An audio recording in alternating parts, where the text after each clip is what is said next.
అందరికీ నమస్కారం. గన్నవరం నియోజకవర్గం మాజీ ఎమ్మెల్యే, ద గ్రేట్ కిడ్నాపర్, అదే కాకుండా జగన్మోహన్ రెడ్డికి ప్రాణ స్నేహితుడు, మంచి మిత్రుడు వల్లభనేని వంశీ కిడ్నాప్ కేసులో ఉన్నత న్యాయస్థానం వల్లభనేని వంశీకి 14 రోజులు రిమాండ్ విధించిన సంగతి మనందరికీ తెలిసిన విషయమే. అయితే రిమాండ్కి వెళ్ళిన తర్వాత వల్లభనేని వంశీ అక్కడున్న జైలు అధికారుల మీద చిందులు వేస్తున్నాడంట. ఎందుకయ్యా అంటే ఆయనకి ఇచ్చిన బ్యారక్ నచ్చలేదంట, ఆయనకు ఆ జైలు నచ్చలేదంట, పడుకోవడానికి ముఖ్యంగా ఆయనకి మంచం ఇవ్వట్లేదంట. మంచం ఇవ్వకపోతే నేను పడుకోను, నాకు నడుము నొప్పుందని ఒక కొత్త డ్రామాకి తెరదీశాడు. అయితే అక్కడున్న జైలు అధికారులు వెంటనే అక్కడున్న మెడికల్ సిబ్బందిని, డాక్టర్లు పిలిపించి వంశీకి నిజంగా నడుము నొప్పి ఉందో లేదో అని చెక్ చేయించడానికి పిలిపిస్తే ఆయనకి ఏ నడుము నొప్పి లేదండి, హ్యాపీగా కింద పడుకోవచ్చు, ఇబ్బంది ఏమి లేదు అనగానే జైలు అధికారులు కూడా ఏమంటే మా దగ్గర మంచాలు గించాలు లేవు, కింద పడుకోండి, అందరూ ఖైదీల మాదిరి మీరు కూడా ఒక ఖైదీయే కాబట్టి మీరు కింద పడుకోవాలి సార్, మీకు కూడా ఖైదీ నెంబర్ ఒకటి ఇచ్చారు సార్, 7641 మీ ఖైదీ నెంబర్ సార్, కాబట్టి తోటి ఖైదీలతో పాటు మీరు కూడా సమానంగా ఉండాలి, కాబట్టి మీకు మంచాలు వేయటం, పరుపులు వేయటం, మటన్ బిర్యానీలు పెట్టడం మా వల్ల కాదండి, అది మా పని కాదండి అని చెప్తే వినట్లా. నాకు మంచం ఏమండి, నాకు మంచం ఇస్తేనే పడుకుంటా, నాకు మటన్ బిర్యానీ పెడితేనే తింటా, నాకు ఏది వేస్తేనే పడుకుంటా, నాకు స్నానానికి లక్ష సోపు కావాలా, తల రుద్దుకోవడానికి హెడ్ అండ్ షోల్డర్ షాంపూ కావాలా, అడుగు. అత్తగారింటికి కదా నువ్వు పోయింది, అసలే కొత్తలుడు వాయే, కొత్తలుడివి అత్తగారింటికి వెళ్ళావు, మరి మీ అత్తమామలు నీకు అన్ని సహకరించాలి కదా, సమకూర్చాలి కదా. ఏసీ పెట్టండి, మంచం వేయండి, మటన్ బిర్యానీ పెట్టండి, పూల పాన్పు వేయండి.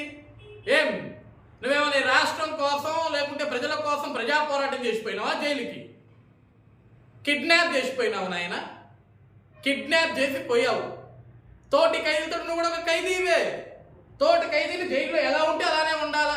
నాకు వెస్ట్రన్ టాయిలెట్ కావాలా, వెస్ట్రన్ టాయిలెట్ ఉంటేనే పోతా అంటే ఫోన్ చేయి జగన్మోహన్ రెడ్డికి, అన్నా జగనన్నా నిన్ను నమ్ముకొని ఒక పరికెమ్మల లుచ్చా పనులు చేశాను, నేను తెలుగుదేశం పార్టీ కార్యాలయం మీద దాడి చేశాను, అడ్డు వచ్చిన వాళ్ళ తలలు పగలగొట్టాను, ఉన్న కారణం తగలబెట్టాను, పార్టీ ఆఫీస్ని మొత్తం విధ్వంసం చేశానన్న నీ కళ్ళలో ఆనందం చూడటానికి ఇవన్నీ నీకోసమే చేశా కదా.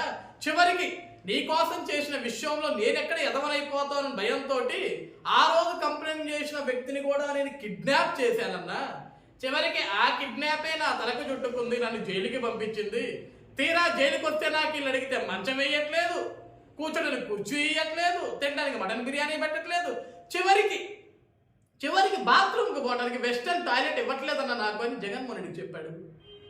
16 నెలలు జైలు జీతం చేశాడు కదా, నీకు బాగా అలవాటు ఏం చేయాలి, ఏ విధంగా ఉండాలి అనేది చెప్పాడు కదా. జగన్ 2.0 మీరెవ్వరు అధైర్యపడవద్దు, మీ అందరికీ జగన్ అనేవాడు ఒక స్ఫూర్తి అవ్వాలా. 16 నెలలు జైలు జీవితం చేసి వచ్చా నేను, నాకంటే గొప్పగా ఎవడన్నా కష్టాన్ని అనుభవిస్తాడా? మీరందరూ నన్ను స్ఫూర్తిగా తీసుకోండి, కాబట్టి జైలుకి వెళ్ళే ప్రతి ఒక్కరు భయపడొద్దు, జగనే మీకు స్ఫూర్తి అని చెప్పాడు కదా వంశీ. నువ్వు కూడా ఏంటా మరి మంచం కావాలా, వెస్టర్న్ టాయిలెట్ కావాలంటే ఎట్లా ఇస్తారు చెప్పు, అది కాని పని కదా. ఇప్పుడు జగన్మోహన్ రెడ్డి ఇన్ఫ్లుయెన్స్ అంతా ఉపయోగించి అవసరమైతే ఋషికొండ మొత్తం పగలగొట్టేసి, కొండలు మొత్తం పగలగొట్టేసి పెద్ద బిల్డింగ్ కట్టాడు చూసినావా. ఒక వాష్రూమ్ దగ్గర 70 లక్షలు 80 లక్షలు కోటి రూపాయలు పెట్టి కట్టాడు. బంగారం వాష్రూమ్ ఏమో మాకేది తెలియదు కానీ అలాంటిది వాళ్ళు కట్టేయమంటారా వంశీ? జైల్లో నీకు సపరేట్గా నీ బరెక్లో సిగ్గుండాలా, మంచం కావాలా నీకు, వెస్ట్రన్ టాయిలెట్ కావాలా నీకు, నేల మీద పడుకో, బాత్రూంలో నీకు సౌకర్యాలు ఎలా ఉంటే జైల్లో నీకు సౌకర్యాలు ఎలా ఉంటే అలానే పో. అంతేగాని కొత్తలుడు కోరికల మాదిరి నాకు మంచం కావాలా, మల్లెపూలు కావాలా, మటన్ బిర్యానీ కావాలంటే ఎవరు? నువ్వు ఒక ఖైదీవి, నువ్వు ఒక దొంగవి, దోచుకున్న దొంగవి, అన్నిట్లో దొంగవే. ఈరోజు ఒక రౌడీవి, నువ్వు ఒక కిడ్నాపర్వి, బెదిరించావు, హత్య చేయడానికి యత్నించావు, ఇటువంటి నిన్ని లుచ్చా పనులు చేసిన నీకు ఇంకా సకల మర్యాదలు చేసి మంచాలు ఇచ్చి, పరుపులు ఇచ్చి, ఏసీలు ఇచ్చి ఇంకేం కావాలా? ఆయన కొత్తలుడా ఇంకేమైనా కావాలా నీకు? ఇక నీ గురించి జగన్మోహన్ రెడ్డి బయట బాధపడుతున్నాడు. వల్లభనేని వంశీని కూటమి ప్రభుత్వం కావాల్సిన అరెస్ట్ చేసింది. ఇది కక్ష సాధింపు, ఇది రెడ్ బుక్ రాజ్యాంగం. ఏమై జగన్మోహన్ రెడ్డికి అసలు బుర్ర పని చేస్తుందా? అసలు వల్లభనేని వంశీని ఎందుకు అరెస్ట్ చేశారు? ఎందుకు అరెస్ట్ చేశారు?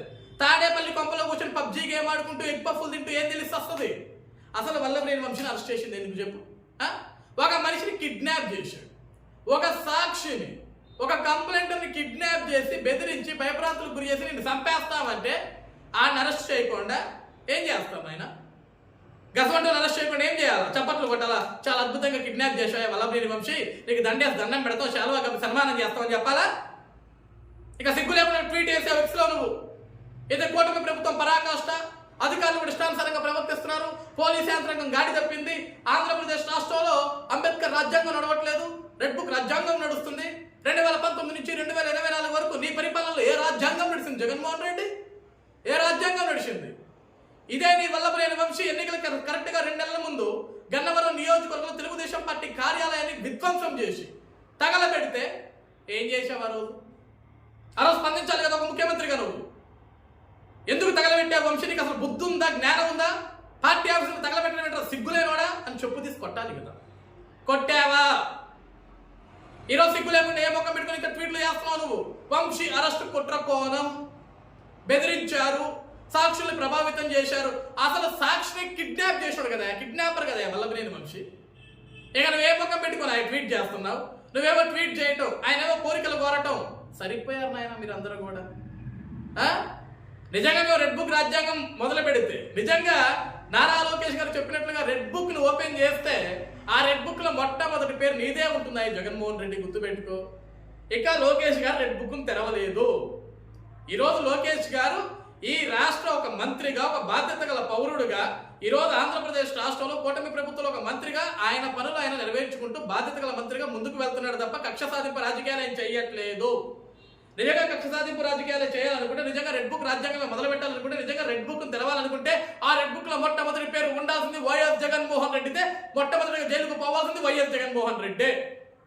కాబట్టి మీకు కంగారు ఇప్పుడు మాకు జగన్మోహన్ రెడ్డి గసవంటి అరెస్టులు ఏమన్నా ఉంటే మొట్టమొదటిగా పోలీసు వాళ్ళు వచ్చి మొట్టమొదటిగా కొట్టే తలుపు, తట్టే తలుపు నీది మాత్రమే అవుతుంది తప్ప నీ కిందన చెంచాగలదు అవ్వదు.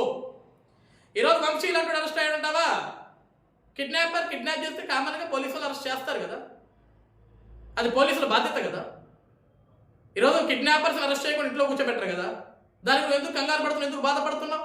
నీ మంత్రులకు కూడా చెప్పు, మాకు ఎందుకు అరెస్ట్ చేశారో తెలియదు, ఎందుకు అరెస్ట్ చేశారో తెలియదు అంటే చదువుకొని సామండి, ఎందుకు చేశారో చెప్తారు.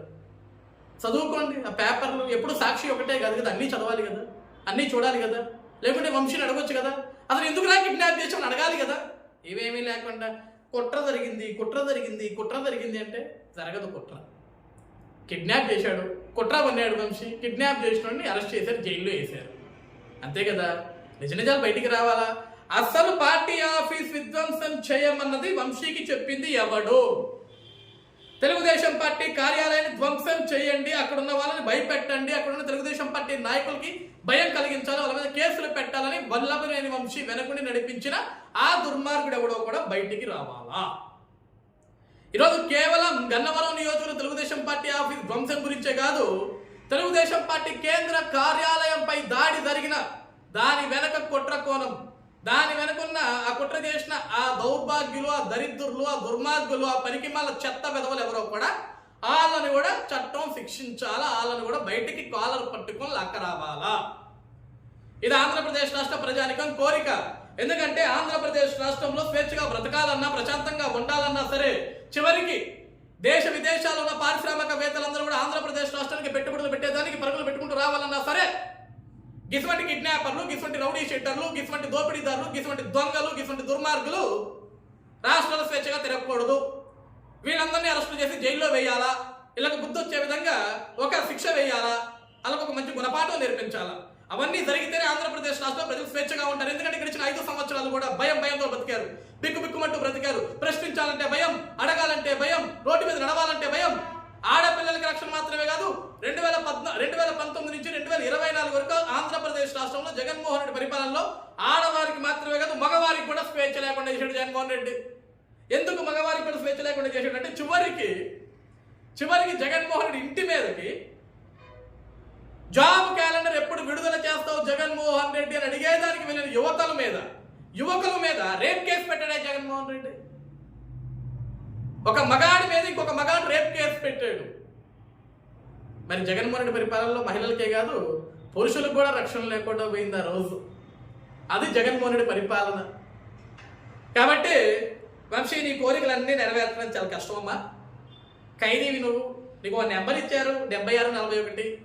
మీ అన్న కూడా ఒక నెంబర్ ఉంది కదా 6093. మీ అందరికీ అద్భుతంగా మంచి మంచి నెంబర్లు వస్తాయి. ఎవరి నెంబర్ ఫ్యాన్సీ నెంబర్ అని చెప్పే విషయంలో మీరు అందరూ కూడా ఒక పోటీ పెట్టుకోండి. నాది ఫ్యాన్సీ నెంబర్ అంటే నాది ఫ్యాన్సీ నెంబర్, నాది ఫ్యాన్సీ నెంబర్ అంటే నాది ఫ్యాన్సీ నెంబర్ అని చెప్పేసి మీలో మీరు మురిసిపోవటం తప్ప. తప్పు చేసిన వాడు శిక్షించబడతాడు. ఇది కూటమి ప్రభుత్వం సాంప్రదాయం. ఇది డాక్టర్ బాబాసాహెబ్ అంబేద్కర్ రచించిన రాజ్యాంగం ప్రకారమే ఈ రాష్ట్రంలో పరిపాలన నడుస్తుంది తప్ప ఇంకో విధంగా కాదు.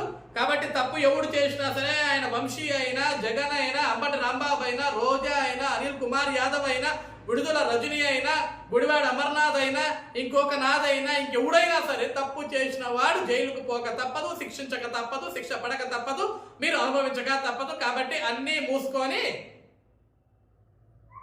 వేచి చూడండి మీ సమయం కోసం.